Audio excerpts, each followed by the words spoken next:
रानी के दीवाना लागई छै रे ई छोड़ा जाना पहचाना लागई छै रे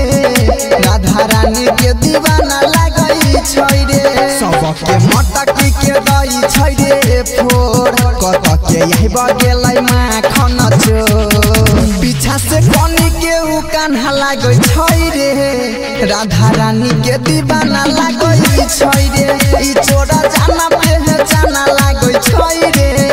राधा रानी के दीवाना लागई छै रे राधा रानी के दीवाना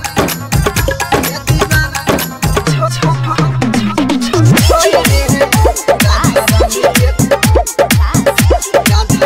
के दीवाना लागई छै रे कियो नै लै छै रे ये कर खबरिया पूरा परेशान छै गोकुल नगरिया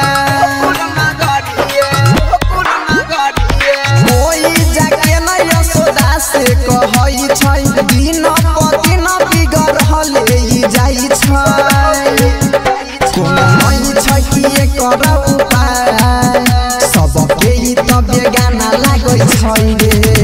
चोरा जाना पहचाना लागै छै रे राधा रानी के दीवाना लागै छै रे ई चोरा जाना पहचाना लागै छै रे राधा रानी के दीवाना लागै छै रे